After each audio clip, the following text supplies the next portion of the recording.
From the banks of Dewey Lake, it's the Dewey Pod Monster.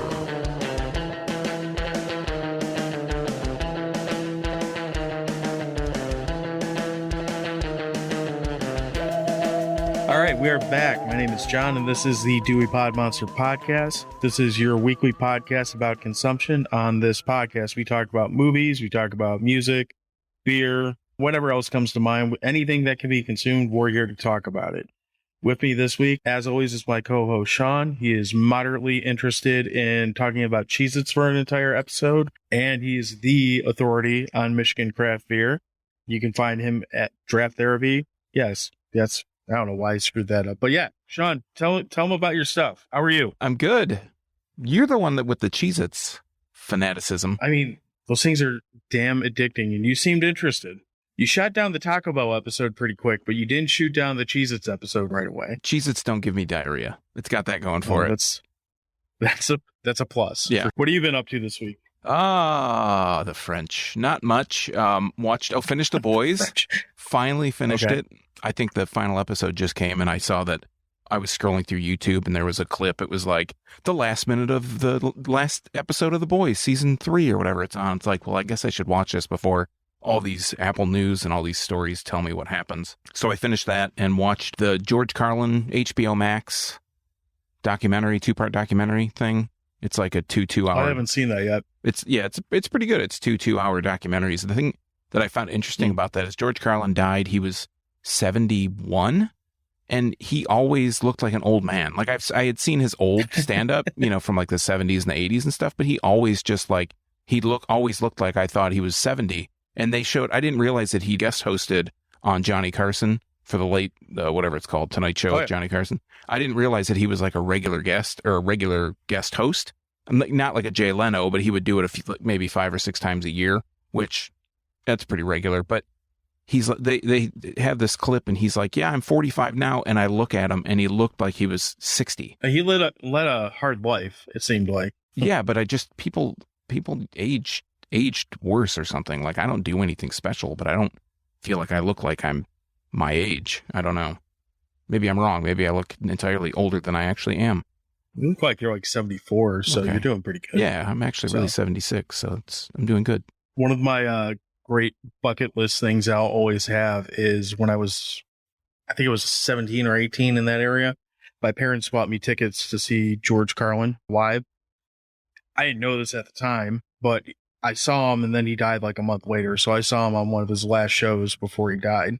Wow. Which was, I mean, it sucks that he died, obviously, but it was, at least can say that I got to see him live. Yeah, so. I mean, that's a lot more. I never saw him. I would have loved to have seen his comedy. I loved it when I could catch it. It was like an HBO thing, he would mostly do HBO specials. Right.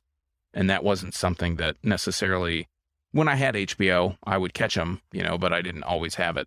The other thing that I did, I started watching for some reason last night at like 1 a.m. because I'm an idiot and I don't like to sleep or something. I started watching The Real World season 1.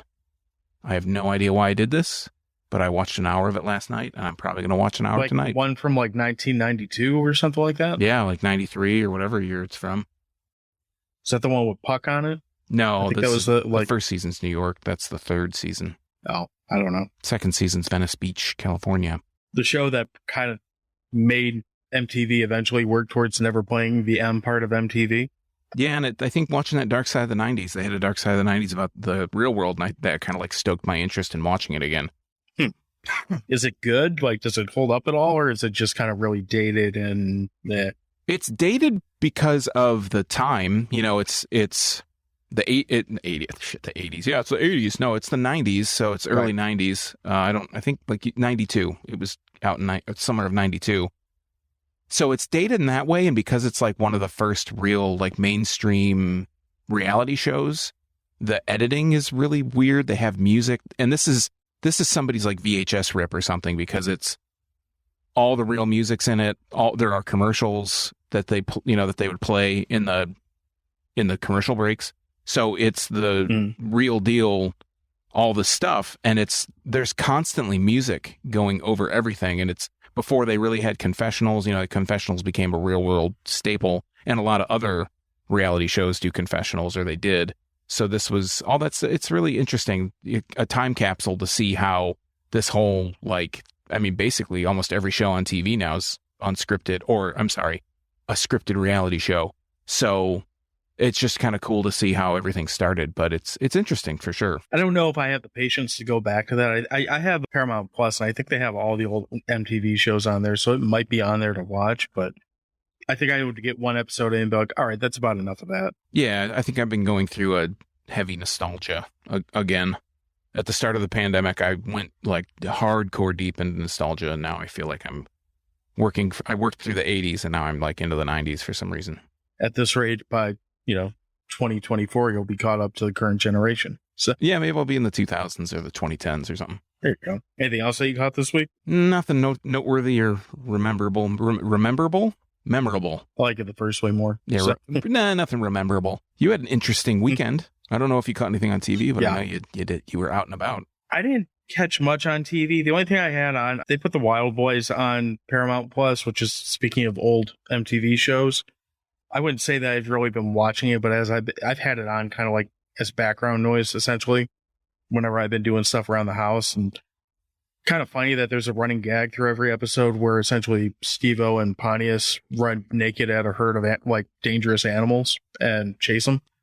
It's not really a whole lot to talk about that show. It's basically just Wild Boys on the road, or Jackass on the road. But I've been kind of putzing around with that a little bit. This weekend, though, I went to the bands, and the show was great. Like, everyone that played a really good set, but everything involving the production of this concert was just an utter shit show and a disaster. I went to Punk and Druidwick this Saturday, which originally was supposed to be an outdoor beer festival with several bands playing. What got moved into a venue that was not at all set up to handle a crowd. No beer festival, and a lot of good bands still playing, and a lot of angry kids trying to fight each other. So No, that sounds like fun. it was kind of fine until, I mean, the lineup at the show was the Bronx, the Suicide Machines, Menzingers, Frank Turner, and NoFX. Suicide Machines opened it up a little bit. Like, they got kind of loud and kind of rowdy. I actually missed the Bronx because I was talking to someone I haven't seen since, like, it's been probably 5 years, and you get distracted and just kind of miss a band sometimes. Things kind of calmed down for Menzingers and Frank Turner, and then when NoFX got on, there wasn't a whole lot of security there to begin with, and the security that was there was seen more concerned about beating the shit out of kids who suck into the pit, which is really stupid, because one thing about a punk show and a pit is the pit kind of polices itself. People don't really get hurt unless security wants to get involved and be an asshole, which is what happened. And the worst part about it is, because they were so busy doing that, some guy got up, crowd surfing, and security is supposed to be right around the stage pulling people down and making sure what did happen doesn't happen. Essentially, they dropped this guy, and his neck hit the guardrail, and then his head hit the ground like head on, to the point where the band stopped in mid-song, and the band had to call paramedics up, and it basically killed the show from there. I mean, they got probably 50%, like probably 90% of their set done. But I mean, the bigger thing is, like, this guy it turns out it was a concussion, and that's kind of the worst of it. But like, the way the band reacted, like, they looked like they just watched a guy die. Like, it was that bad. So it was intense. I mean, I'm not shitting on the bands by any stretch, because the bands I like played really, really well. The bands I am lukewarm on or don't care about, they played well, but I was kind of half interested because I'm not really a fan. That's fine. It's nothing that the bands did or didn't do, but the way this venue handled it was just an absolute shit show. You said it was supposed to be outside? It was originally supposed to be a festival outside. Yeah, it was supposed to be an all-day outdoor festival, so it shouldn't have been inside at all. And then it ended up going inside at the Masonic Temple? Yeah, so when they moved it when it was outside, so the festival's all general admission, so there's no seats, there's no, getting put in assigned, spots or any shit like that. When they moved it inside, they kind of gave everyone weird assigned seating, which left a big gap between the floor and like where they expected everyone else to sit. And, the short version is there's not enough security guards to enforce that, and it didn't get enforced, and it created a problem. It was really fucking stupid. They should have just left the thing as general admission all around, because I would have preferred it be outside just because it was pretty hot on Saturday. I don't remember exactly how hot it was, but you go inside a venue, it's going to be hot and sweaty and shitty. But if you just let people kind of go where they want to go, like, none of the problem would have happened. Yeah, I would imagine it probably gets pretty smelly being inside all those people. Ooh. I could tell you that I paid $43 for 3 PBRs. That kind of pissed me off. Wow. $43 for 3. So what is it? Can't even do the math. They're like $12 each plus tip. Oh, okay. Jeez. But yeah, that's a lot for 3 fucking PBRs. Yeah, I went to Brew Detroit and had a lunch and a couple beers for that much. That's the other thing I did. So I did go down to Brew Detroit before the show, and I'm glad you said that, because we both did this at separate times. Got to check out their new kitchen this weekend, which is fantastic. At least I really liked what I had. So you said you went there a day or two before me. Yeah, I went for the soft launch, and it was like part of their, they don't call it a mug club, but their mug club thing. You could come in and take part in their soft launch. It went a little rocky for the first day, and I think it was probably because it was later in the evening for us.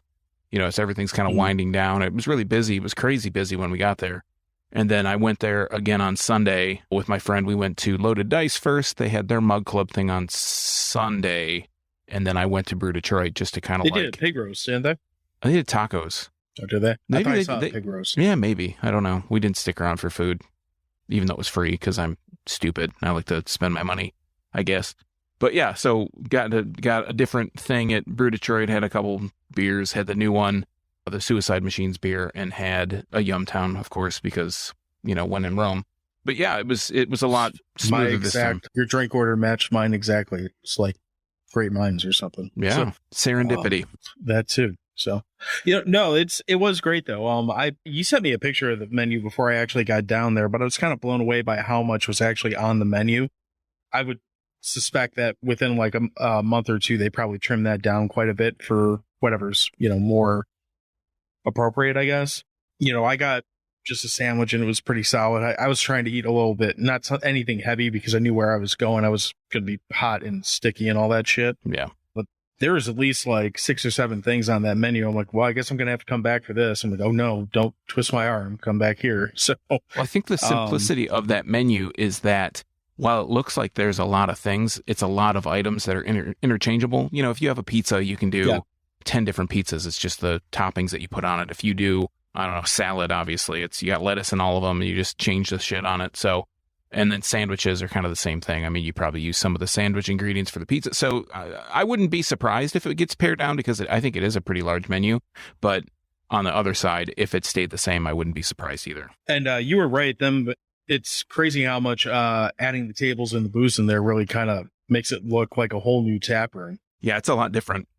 Having a different, now they have booths, they have tables, they all have chairs. Right. It's all set up for the kitchen. You walk in, you're greeted by somebody. So that's kind of a little bit of a different change. Usually when we just walk in, just sit at the bar, or sit wherever, and you don't have to interact with anybody like at all. You could just walk in off the street and sit at a table, and if you don't go up and get your beer, you're just going to be sitting there. So it's a totally different vibe, but it's still pretty cool. And I'm looking forward to seeing how well it does throughout the course of their span of time that they'll be there. And that's not supposed to be some kind of pessimistic statement. However it goes to, it will be interesting to see where it goes.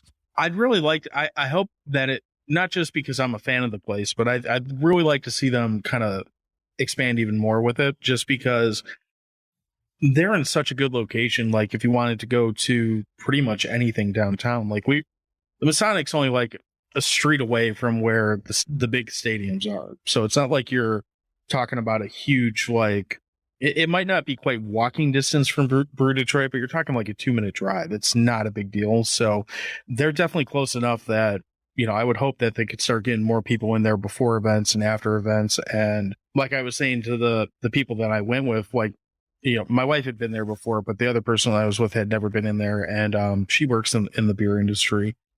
And she was like, well, I've heard about this place, but I always just end up going to Batch. I was like, well, I'm not trying to shit on Batch. Batch is great too, but this place really is a lot more consistently approachable, I would say, where I'm not trying to take anything away from Batch because they're fantastic, but it's kind of like going to a handful of other places where there are days where you can go into Batch and be like, I don't really want any of these things that are on here. Where when you go into Brew Detroit, you always are going to have your worst case scenario is that you get a Delray, Yeah. I've So- only been to Batch a couple times, and I have to say the first time I went, again, no shade on Batch, but like the first time I went, it was super intimidating to go in there because it was crazy busy at a time when you wouldn't necessarily think it was really busy. This is obviously when everything was inside. Where do I go? Where do I put, even just like basic things like where do I go? Where do I stand? Where do I go to get my beer? Where do I put my order in? Where do I go after that? Is there someplace I can go by myself? I'm here alone. The whole bar situation that we always talk about sitting at the bar, it was kind of, all the seats were full. So you're just like, okay, we'll find a spot. It's not a conscious decision to make it like that. I think it's just, it was my perception more than anything else. It wasn't like somebody's like, hey, dickhead, you're standing in the wrong spot. You can't get your whatever here. It was just me trying to figure out the lay of it because it's not super. I know the flow is kind of weird in there. You walk in the side door, you got to go all the way to the back to get the thing. No shade on Batch, but like you said, sometimes I feel like there's a lot more approachable beer at Brew Detroit. They're like 2 streets away, a block and a half away or whatever. So if you're looking to go maybe a little bit off the beaten path, I think Batch is more where you're going to go. And I think, like you said, Brew Detroit is the place that you're going to go for more your like standard things. Like the worst case scenario. Yeah. Like, oh no, I'm not trying something new and crazy, but I have this fantastic beer that is just such a good staple. Sure. Just because you had kind of said it, you do know they're open inside again now at Batch. Yeah, I know they had the field house, the kind of structure that they had built out in their parking lot, right? Initial parking lot. Yeah, but It's still there, but they got the inside open now. They got both. Yep. Yeah, So- I drove by it and I was like, oh, I didn't ever pay attention to the field house for some reason. Like, how could you miss it? I don't know, but I'm probably looking at the road, being a responsible driver or whatever. So yeah, it's definitely there. Yeah. He's building a stage there too, which I find to be really interesting. Yeah, it'd be cool to see how it turns out. I just kind of want to know what he's going to have on that stage because knowing the owner, I could see it being anything from like political rallies to like rock concerts to interpretive dance. I wouldn't put anything past him, but I think that's great that he's doing it. And if they can turn into a little bit of a larger, I don't know how big the stage is going to be, and I don't know how large of an act they would draw, but outdoor music, there's so many, we do have a topic this week, but just to get into this, I don't like when I go to a brewery that's indoor and they have music and you can't avoid it. Like I'm here at this place to have a conversation with my friends. And the band, if there's music there, that's cool. But there are so many places where there's just not a whole lot of space for you to be able to have the music and have a conversation with someone in the place at the same time. So it's nice to see some place that has, like Batch, indoor and outdoor. So if they have outdoor music, more than likely most people would be outside listening to it. Most people aren't going to be inside. Oh, I can go inside and still have my beer, have my food, have whatever, and still have a conversation with my friend. And if I want to go out, I can do that. So it's a nice open-ended option to do either if that's what you're interested in. Yeah, I don't know a lot of places. I feel like if you're going to do indoor music, like I want to damn well know about it before I even get there because it could be a deciding factor if I even want to go in the first place. So. Yeah, there's a place that I used to go way back and they had 2 floors and they would have their music upstairs and it would be, we always knew when we went that they would have music, but the starting time was always weird. We'd go like right after work at 5 o'clock or whatever. It was super close to work. We just drive over there. A bunch of us would get together, drink some beers. And you never knew if you knew there was going to be a band, but you never knew if it was going to start at 6, if it was going to start at 8, what the band was going to be. Mostly it was like acoustic music or whatever. But it's a small space upstairs. And it was just like, you had the whole run of the place to yourself until the band started. And then it was like, I guess this is what I'm doing with the rest of my evening if I'm staying here. Well, you know what we're going to do with the rest of our evening? We're going to talk about the stuff. We are going to talk about the stuff. Give me I the haven't had stuff. I haven't had one of our masterful segues in a minute, so that was the best I can muster up. So the stuff. This is a 1985 movie, very much so in the vein of movies like The Blob and Invasion of the Body Snatchers, even The Thing to an extent. Basically another amorphous creature that is here to fuck shit up. This came out in 1985. Unlike most of our movies, this one doesn't even have an IMDb ranking, so we're really getting into our territory at this point. This is directed by Larry Cohen. For those who are not familiar with him, before making this movie, he's kind of got a background in blaxploitation films, and then he somewhere along the line started deciding to do horror movies and horror sci-fi movies and things like that. And this is kind of right near the beginning of his run as a horror director. So I know this is one of your highly thought of movies. Do you want to give a little synopsis on this before we get into it? Yeah, I mean, just real short elevator pitch. Basically, this miner finds some kind of bubbling white substance coming up through the ground.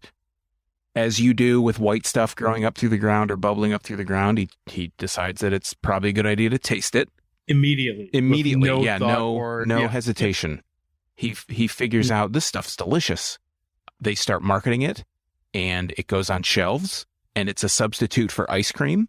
And I'll read you the plot synopsis from IMDb. So what it says is, a delicious, mysterious goo that oozes from the earth is marketed as the newest dessert sensation, but the tasty treat rots more than teeth when zombie-like snackers who only want to consume more of the strange substance at any cost begin infesting the world. The thing I find hilarious that I'd never caught before for some reason, and they say it quite a bit, is they call the people that eat the stuff that are hooked on the stuff, they call them stuffies. And I never picked that up before. And I watch it and I'm like, oh, that's awesome. They clearly thought, Larry Cohen wrote this movie too. He clearly thought of all these scenarios, all these different like lore things that they're just commonly known as stuffies. And it's not like there's this huge force that's trying to stop the stuff. It's like a small group of ragtag individuals for different reasons that come together to try and stop the selling and the marketing and the making of the stuff. Nobody knows what it's made from. Nobody really knows that it comes out of the ground. Nobody knows about any of the bad things that happen because of the stuff, but they're trying to come together. You know, we have Mo Rutherford, who anytime you give him anything, he still wants Mo. That's like his catch line. That's his pickup line. That's what he tells people when he's trying to sell his services. He's a corporate espionage. He's a cowboy boot aficionado. Yeah, definitely that. So he's like basically like a business spy. Like he's there to try and get trade secrets or try and figure out what this stuff is made of. So we have Jason, who's a young kid whose family is being overtaken by this stuff. He's seen it move. He goes ham in this grocery store. He like knocks the whole display down. He like breaks all the coolers. He's just let loose in this grocery store to try and get rid of the stuff. He's a stupid kid. He doesn't know. So before we go further, since we brought up the grocery store scene, one thing I noticed with that, this has to be the most shelf fucking stable product in the planet, because they have this stuff in the freezer. They have this stuff on the floor. They have this stuff in the coolers. They have this stuff in like aisle displays. The stuff is literally in every aspect of every single part of it's like stocked between potato chips and like rice. It's like smooch. Everywhere you go. Yeah. Yeah, basically. This is by far the most like shelf stable product that exists on the planet Earth. Yeah, we have Jason. He goes, like I said, he goes nut. We have Garrett Morris, who plays Chocolate Chip Charlie. His hands are registered as lethal weapons, and he basically has his cookie business. He sold it, or did they take it over? Like corporate, like a. They took it over. That's why he's pissed off. Yeah, so he's upset. He wants to figure out what the stuff is all about. We have Nicole, who's like a marketing director or something. She like came up with the marketing campaign for the stuff, and now Mo Rutherford worked his masculine wiles on her, and after just basically talking to her for 10 minutes, they're already like in love with each other, and she flips sides from going with the stuff to going with Mo, who tell him whatever you want. He still wants Mo. And he flips her somehow into working for him. So we meet Paul Sorvino, who's like a colonel, this like rogue colonel. He's like a quasi racist, like as fuck colonel in this too. He's like he's like the conspiracy guy in the 80s before conspiracy guys were like your neighbors, basically. Yeah, absolutely. Yeah. So he has a military force.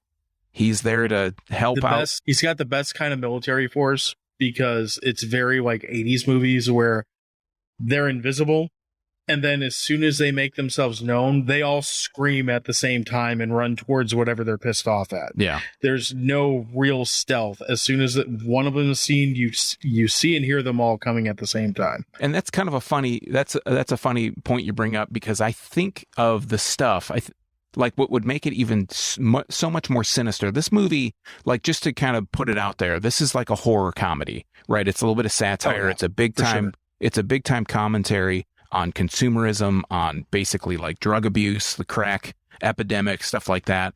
But the thing that would have made it just a tiny bit scarier is if it was kind of like Slither, where those worms from outer space, and Night of the Creeps, they have a hive mind. You know, one of them sees something and they all see it.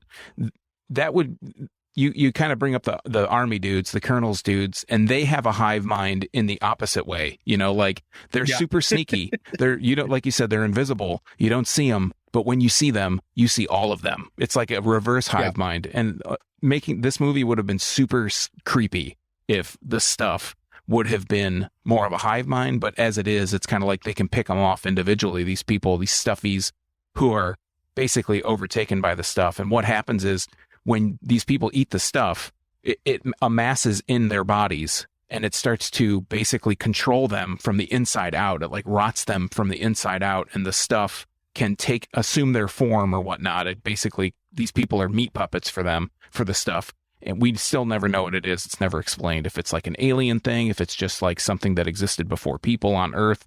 But they control these people and they just want to propagate more stuff. There's no real point. Like, you don't know what it is, but they just want to. It's also never really explained, like, how much of the stuff you have to eat, or to what extent the stuff has control over you, or for that matter, when the stuff decides it's done with you. It seems like, I'm going to say rate of infection, for lack of better wording, is completely random throughout this entire film. There's some people that, so basically when the stuff decides that it's done with you, it kind of exits your body in this like marshmallow fluff, just like expelling from you at like a high volume, and it kind of like deflates you, I guess.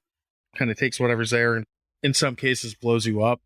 So there's one guy, it's around the time when Charlie gets introduced, the stuff starts doing its whole exit routine, and then the guy gets up and just wipes it off his face and gets back up and goes back to doing whatever he's doing. So, you know, I'm not entirely sure, like, is there different levels of that? Obviously there is, but is there, how much do you have to eat for it to actually take over? Is it kind of like, you know, a drug where you can take a hit of it and then be fine, but if you start doing it a lot, then you have different levels of, you know, the stuff, I guess. Yeah, it's interesting because there's so many places too. Like, there's a kind of bouncing around with it. There's a scene where, you know, the army guys go into to invade this factory near the end of the movie, and they find a bunch of dead dudes that were overtaken by the stuff, and they kind of just straight up shatter this dude's skull, and there's nothing that comes out of him other than dust. There's no like goo or whatever. So the rules are very kind of loose and fast as far as what the stuff does and doesn't do through this movie. But that kind of lends to the entertainment factor in this movie. You know, to kind of rewind it a little bit, this movie is very, very much so an 80s vibe. This is 1985, so this is kind of right in the height of where movies start to feel like their generation. It's not quite still kind of pulling off of the 70s feel, but it's not quite hitting the point of feeling advanced like it is moving to the next step.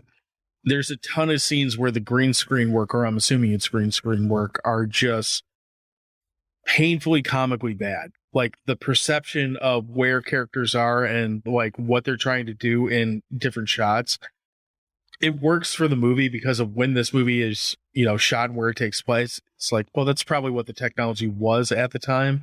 But looking at it now and seeing where effects have come from, it looks painfully bad in so many spots that it's just comical. Yeah, that's one of my notes, is that I love the practical effects.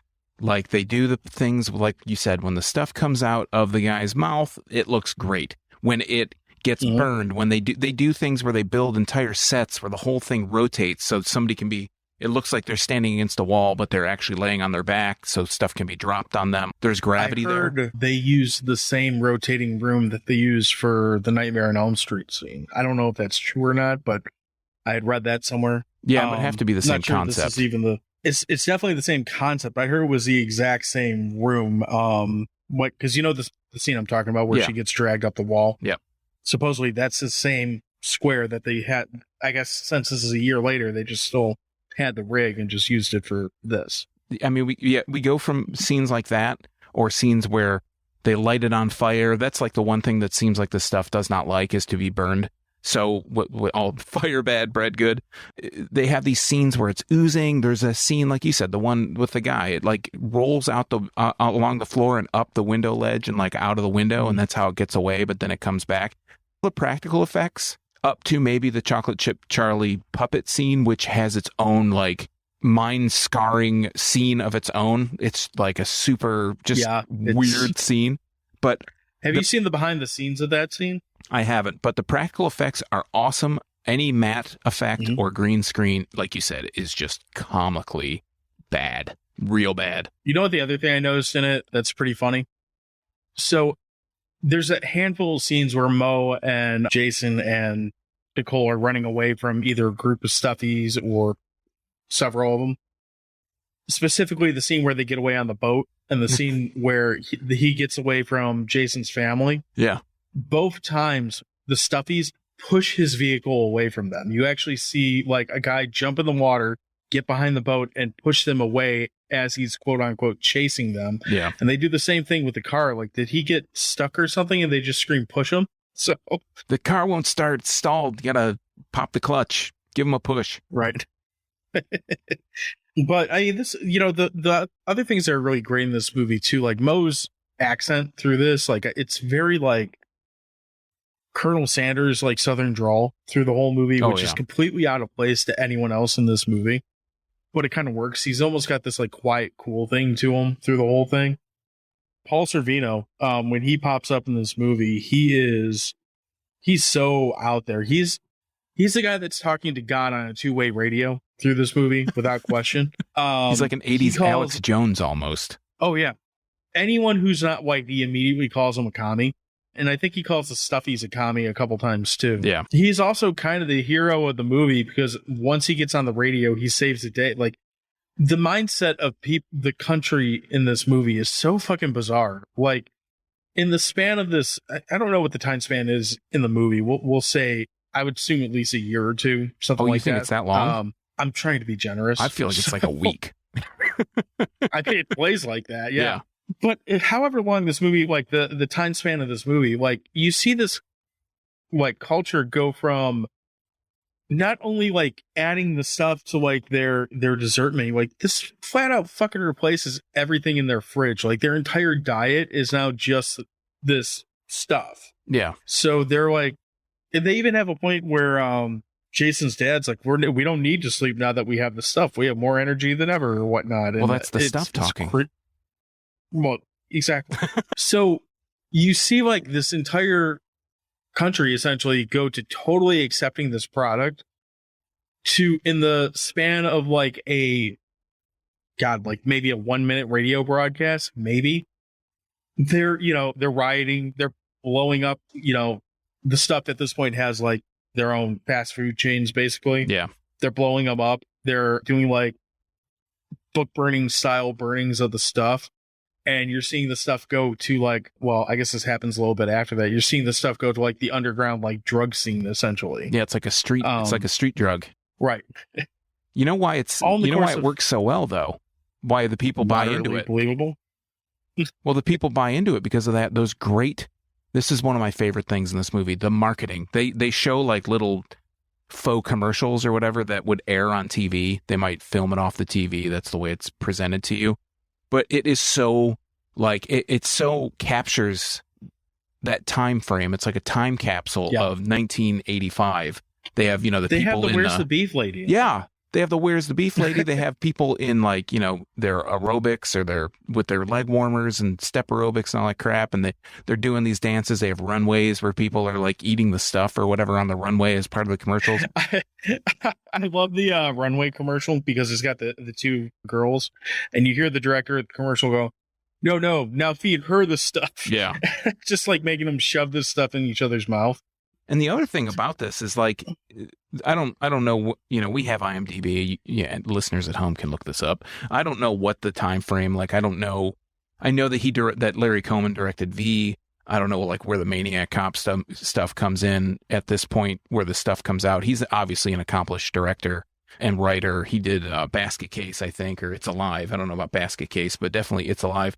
There are so many, like, bigger name actors in this movie. Not only the B movie people, like we have Mike Moriarty, who plays Mo Rutherford. We have Garrett Morris. We have Danny Aiello is in this for a short amount of time, and the dog is like, his dog is on the stuff and controlling him. It's another great scene because the dog has the stuff exit him. Yeah. But then he's just like, hanging out with his owner again. But the really funny thing about it is the dog, when he's possessed by the stuff, has the wherewithal to rip the phone cord out of the wall when the owner is trying to call for help from the dog. Yeah, and he just like barely nudges it and it falls off. It's like clearly rigged so that there's like absolutely no effort that has to go into knocking this thing over. It's a great scene either way. But we have Eric Bogosian, who's like a pretty big actor. He became a little bit bigger of an actor. I think he's more of a writer at this point. There's just all these people that are in the background of scenes or like little cameos. Like you said, they have the Where's the Beef lady who's in this, and I don't know if she's like, where's the stuff or whatever she's looking for. Yeah. There's just so many little characters in this that it's obviously they're in on it, right? They know that this is not going to be a masterpiece, but I think Larry Cohen must just have this. I don't know anything about him. I've seen this movie a few times, and I never really looked into much else of what is in his catalog other than like, the Flying Dragon movie, The Winged Serpent. There's all these movies. He must just have this great reputation. I don't know. I know if I caught it. Did you say Abe Vigoda was in this movie? He's with Where's the Beef lady, right? He plays her husband or whatever. He's in the commercial.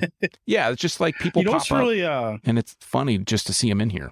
What's really cool about those commercials too, and again, from when I've read this, I was 2 when this movie came out, so obviously I didn't see it in a theater or have any memory of it from that. But the ads for the stuff that are in the movie, I guess that's what the marketing campaign was for this movie. Like, they were running the actual stuff product ads as the movie trailer on television, which left people confused and not knowing what the hell this movie was. That's genius. I'm sure it didn't help. I think it's great. I'm sure it didn't help the movie at the box office because I have no idea how much money this made, but that I can't imagine it made much. That's like, I don't know. It's just so genius. It's like meta before meta was meta, like it's just so, it's like 3D chess playing a marketing game about a movie that you don't know what it's about. You think it's about some other thing, and it really captures your attention, especially when you watch the movie. For sure, you totally get it, but I could see that really working really well. Well, and I got to imagine that just because you marketed it as a product as opposed to a movie, there had to be people going into what was Farmer Jack at the time. I don't even know what the grocery stores were back then, but whatever they were, like A&P, going in saying, where's the stuff? I would like to purchase the stuff that I keep hearing about, And I got to imagine some clerks like, what the fuck are you talking about? Right. What I don't know what the stuff is either. Can you clue me in? This is one of those movies too that the poster itself is worth talking about for a moment, because it's a hideously beautiful poster of what happens to you when you eat the stuff. If you're a collector of such things, this is one that's definitely worth kind of tracking down and putting it on your wall. It's got the great traditional horror movie like creepy lettering, and it's beautifully done. Yeah, so. It's got the drippy font. The guy's face is distorted with stuff coming out of his eyes and his mouth. It's kind of freaky. Like, this would probably have scarred me as a child if I would have seen this, in real life, rather than just after the fact, where it's like, we can laugh at this. This is silly. And I remember seeing this as like probably a teenager. I know I rented this on video at some point, so whenever that was, but I don't want to say I didn't like it, but I kind of forgot about it for a while. I went back to it recently, and as an adult, this is a really damn entertaining movie. Like, the way it's acted is a little bit hokey, I guess. It's almost a little bit cheesy because of, like what we already said, the green screen stuff. It's 80s camp is what it is. Yeah. But it's a damn enjoyable watch. it's plot holes abound. There's like so many things that you could drive a Mack truck through, like every plot hole in this movie. Just things don't line up. Things are kind of said as an aside. There's a scene where I think they drive up to a hotel or a motel to try and find a room for the night, and Mo Rutherford just offhandedly, it's dubbed in. You just see a shot of a car pulling into a parking space, and there's a voiceover of Mo Rutherford saying something that's supposed to give you like information about the plot. It just pushes the plot forward. They couldn't film a scene for this. They just had a voiceover. There's just plot holes all over the place. Some things don't really line up, or if you think about it too much, it's not going to make sense. But if you just go with the flow, it makes sense. Like it does work together, but it just, I don't know. It's a fun watch. It's not super long. It's about an hour, like an hour 26 or something like that. An hour and a half. Yeah. Yeah. Hour and you're not going to be looking at your watch. Like it moves quick enough that any of the lulls where they're trying to give you enough dominoes to fill in the blanks, they're not going to sit there and stall you to the point. Like you're almost like, what kind of bullshit are they going to lay on next to try and piece this together? What kind of bullshit is that? It moves pretty well. It's not long. I've watched this a couple times just this weekend for this show, and I don't feel like I missed out on any real, chunk of my life because of it. Like some movies, you sit down and watch them, and if you feel like you have to watch them a second time, you're like, oh, fuck, here we go. There's no homework fit to this. It's just a entertaining hour and a half. You're in, you're out. Yeah, and it's not a movie that I would necessarily say is Oscar worthy or a 9 out of 10 or anything by any means. But like you said, you can sit down, be entertained, watch the movie, don't question it too much, just kind of go with the flow. And it's definitely entertaining. It's got those elements, like we said earlier, it has those elements of sci-fi. Maybe sci-fi wasn't the one I mentioned, but it's horror comedy. It's got elements of sci-fi, like you said. I mean, the stuff, it grows out of the ground, or it comes up, bubbles out of the ground. It's ridiculous. The fight scenes are like, they're basically, I don't know, low-level Chuck Norris. They're not even as good as Chuck Norris fight scenes. Some of them are just so totally ridiculous. But it just seems to work. It just seems to go together. There are a lot of B movies. Believe me, I've watched a lot of them. And there are a lot of times... We're going to talk about a lot of them. Yeah. There are a lot of times where you have to sit through a lot of boring bullshit to get to the one or two scenes that will make you laugh, like cackle hysterically at how just ridiculous they are. But this movie, while... again, has a lot of plot holes, it has all those elements, and it's a pretty good story. Like, it might not make sense all the time, but there's not a time that I'm looking at my watch like, okay, when is this going to be over? When is that next funny thing going to happen? Because the next funny thing or the next entertaining thing is just around the corner. There's like every 5 to 10 minutes, there's something either silly, ridiculous, or even thought-provoking. Like I said, it is a commentary on consumerism. It is a commentary on where we were with drugs in the mid 80s. It has those cocaine crack vibes to it. At the end of the movie, this product ruins people's lives. It breaks these families apart, not to try and get all heavy about it. And at the end, after all is said and done, this stuff is still there. It's still coming around. They even tell you like, we've decided we're going to dilute this, and only 15% of the stuff. It's not enough to harm you, but we're still going to sell this. It's now called The Taste. Right. They change it. So they just slap a new label on it. They change the formula a little bit. And now we actually have real ingredients in it, and 15% of the stuff. We call it something else. And it's just the whole cycle is going to start over again. It kind of reminds me of like, morphine wasn't cutting it, so we made heroin, We're just going to repackage it, but it's going to be worse. I think it's directly calling out Coca-Cola, because I know they directly call out Coca-Cola a couple times in the movie. But and I'm not a market expert by any means, but I've always heard the story like, oh, back when Coca-Cola came out, it had cocaine in it. Sure. And, maybe it did, maybe it didn't. But it kind of has that feeling like he's just taking a crack at Coca-Cola, and whether it's New Coke was later. I think New Coke was like the 90s or even something like that. Maybe it was around the late 80s. It was like 88, 89. Is it? Mm-hmm. But it feels like he's kind of taking a hit at the soda industry in a lot of spots, because he directly calls them out a handful of times. And that would have been, I'm sure, what, Coca-Cola's marketing was like, well, now we have actual ingredients like sugar and water or whatever. Not just some nebulous formula, chemical concoction cocktail that we made. It's funny too, because Right. you say that, and that makes me think a lot about like frozen yogurt. I think especially about the Seinfeld episode where it's like, we can have frozen yogurt because there's no fat. And they figure out, oh yeah, it has fat in it.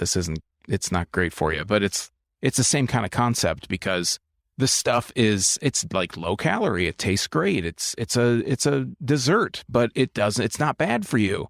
So it kind of reminds me of that whole kind of frozen yogurt tip that we all went through in the 90s, not thinking, oh, it's low fat or it's no fat. It's good for you.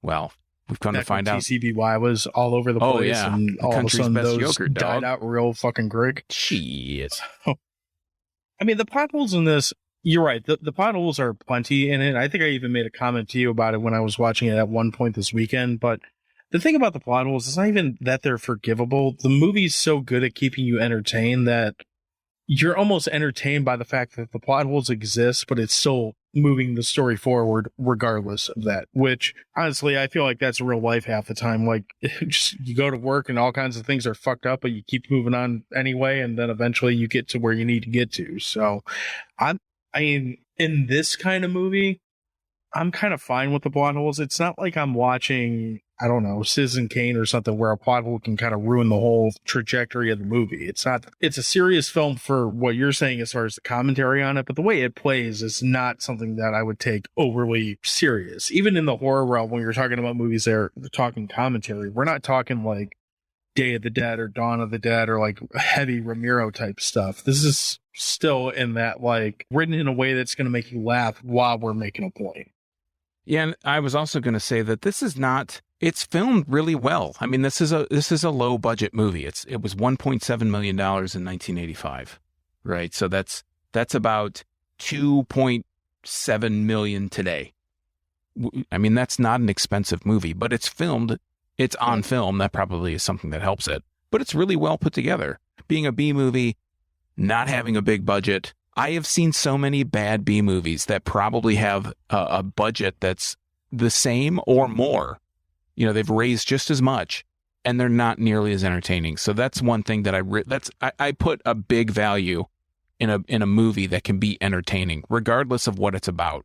And I think that the plot, the storyline, all the stuff that goes into the stuff, I think that it's a really good idea. I think it's a genius idea. Like I said, I've mentioned a couple times now about the social commentary. I'm always into big social commentary in movies, and this is one that really kind of fits that mold. I would go as far to say you could watch multi-million-dollar blockbusters that have plot holes that should have been caught that don't play it off as well as this movie does.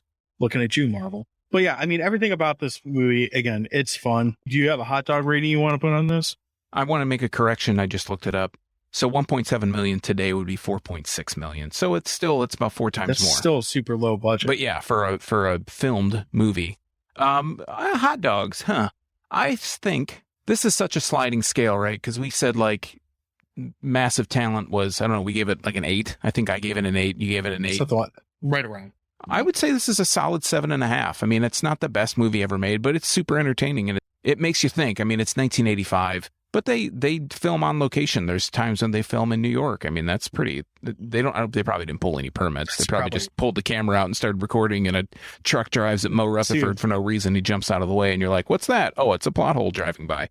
Right. But I would give it a solid. Either that or they spent $1 million of that budget on one day of filming in New York. Yeah, I would give it a firm, and no pedestrians on the street turn to look like, oh yeah, whatever, some guy asshole in a truck almost hit some guy, whatever. That's just I saw that last block too. But yeah, 7.5 for sure. It was made with love. You know, that's the ingredient that a lot of these kind of movies are missing. It has that in it. It's entertaining. You can just sit, watch it, and be entertained. There's something funny or ridiculous, or the special effects come up that you're like rolling your eyes at, but you still want to watch it. And it's suspenseful. I mean, there is a little bit of suspense. And like I said, if I would have seen that Garrett Morris scene where the stuff was coming out of him at a little bit of a more formative age, that would have been my The Thing moment. You know, like that would have been the thing that scarred me. Whereas it was probably more The Thing when I was 20, because that's just freaky as shit anyways. I think anybody that listens to this podcast, if they haven't from all the movies that we talked about, if you haven't seen the stuff yet, this is one I think that you should go and try and find and watch. Before I get into hot dogs, the electrocution scene where they electrocute the stuff, as far as hokey effects, that is about as hokey as it gets, but damn, it's entertaining because it's another blue screen shot. To kind of paraphrase it real quick, Mo shoots out a giant electric conductor. They just hand him the two big wires with all the phrase in it. Paul Sorvino literally picks up like these two like Frankenstein's coming back to life wires, just gives them to him and says, "Turn up the juice." Which apparently in this radio station, there's a knob to increase the electric current that goes through this particular conduit, and it would also still conduct electricity to both sides of the conduit, even though it's been severed. Just up the juice, man. You just got to turn the juice knob. Yeah, that's all you got to do. But you get to watch Mo kind of climb up on top of it. I can imagine he's probably staying on a box covered with like a green sheet in reality, but he's just so it looks like they just Control V pasted him on top of this box and let him electrocute like a pile of slime. It's great. So, but as far as the hot dog scale, I mean, I'd put it at like a 7 hot dogs out of 10 stuffs. That's not trying to slight it from where you had it. It's just, I think that's a pretty respectable score, to say the least, with it. And that's your opinion. And you're entitled to be wrong. It's fine. That's also fine. That's also true. I'm wrong all the time. But no, this is a great double feature movie. If you want to, talk like just looking at the ones that we've talked about, if you want to pair this with a movie like Chopping Mall or something like that, you're in for a good, popcorn movie type night. Like that's for really fucking any of the movies except maybe The Matrix or Batman that we talked about. It would probably pair well with. Maybe Batman, maybe, I don't know. Point being, it's fun. It's a good movie. I'm sure this movie is got to be on streaming somewhere. I guess I could look that up. Yeah, it's available on AMC Plus. That's a Prime Video thing. Okay. And on Tubi. And Tubi's all Tubi stuff is free. So you could definitely. Yeah. I think it's even on, if you have like Plex and they have the streaming movies and stuff, I think it's in there too. I think I've seen it in there. Tubi's great. But like if you haven't tried Tubi and you like horror movies, you got to get on Tubi because Tubi has shit on it that like Tubi's horror movie selection often puts Shudder to shame, which is subscription service that is geared entirely on horror movies. And I like the stuff that's on Tubi better 9 times out of 10. This one's great. Again, seek it out, watch it, make your kids watch it and freak them out. Don't overthink the thing because there are some things that are a little blue to say at this point. Like that probably wouldn't fly in today's market, but it's 1985. It's not going to, you're not going to rip up your copy of Goodfellas because of, Paul Sorvino being an asshole in this movie. This is a good one all around. Absolutely worth checking out. So, any other closing thoughts on this before we start wrapping on it? Nope. Man of many words. So, I don't think you should add awkward pause is good. So, yeah. All right. Well, again, this one is definitely a movie we want you to check out. Go hunt it down, find it, ingest it, whatever you got to do. Check out the stuff. It definitely is consumable, regardless of what this movie will tell you. You want to consume the stuff. In the meantime, while you're doing that, make sure to follow us. We are at Dewey Pod Monster on all the socials, all over the place. We want to try to grow that. You can also leave us feedback at anchor.fm/Dewey Pod Monster. There's options for feedback, including voicemail that we can listen to and kind of incorporate that into a future episode if you want.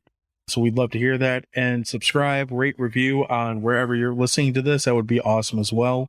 Sean, what do you got going on? Why don't you go ahead and plug your plugs?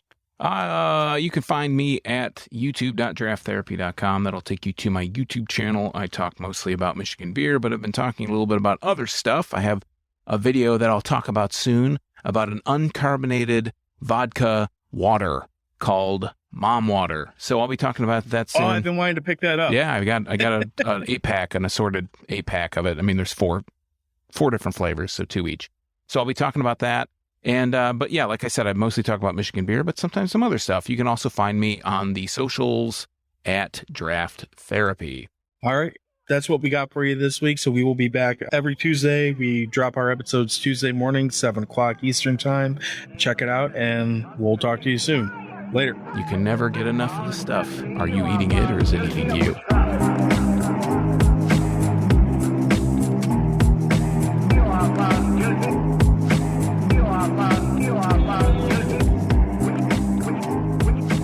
So they continually reference Yobogoya anytime that someone's shitting themselves, and it just kind of stuck. I've seen so many boobies. I've seen so many boobies. Not in this movie. That's right. I'm more of a master of the camel toe than the camouflage.